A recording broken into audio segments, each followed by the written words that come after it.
book that can provide a platform for celebrating friendship, everything that we want to do and be today, creativity that can be fulfilling. We wanted people to take time for themselves with this book. Getting back to handcrafts, getting back to cooking, domestic devotional, celebrating just our love of the home arts. Mary Brooks Picken was the authority on fashion and dress in the 1920s.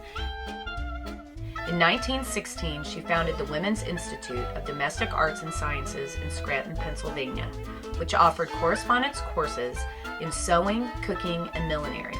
At its height, the Institute had nearly 300,000 students, making it the largest school in history dedicated solely to women.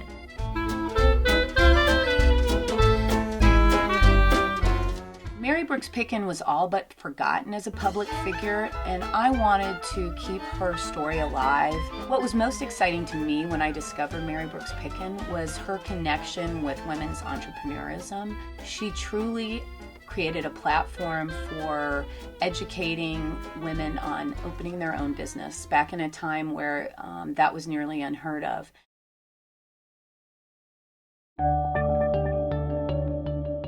The Vintage Notions book is organized month by month, and each month has patterns, sewing patterns, recipes, inspirational essays, even testimonials from the Institute members.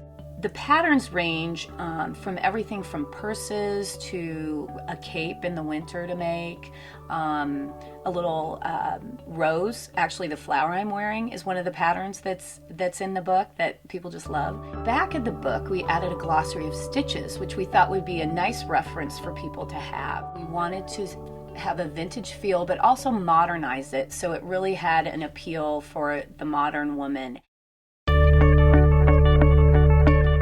Once people have bought the book and had a time to digest some of it themselves, many people end up wanting to buy it for others in their family and share it with friends that maybe have that same connection and love for the home arts and creativity.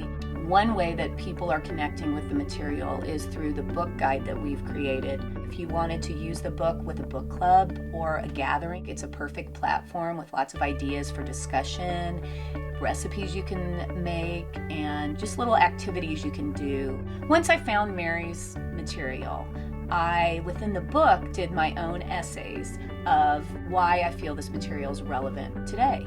And now I'm able to do that on my blog. I go through the material regularly and pull more of my favorite inspiration that Mary has provided, whether it be a editorial piece that talks about friendship, or whether it be a great recipe, or maybe it's a project to make. There's just so much great material that I really have an infinite archive that I can then introduce to others.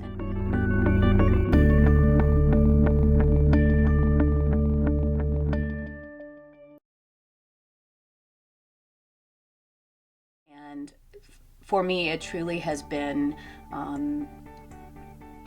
my purpose to bring this content out, and I was literally compelled to publish this book.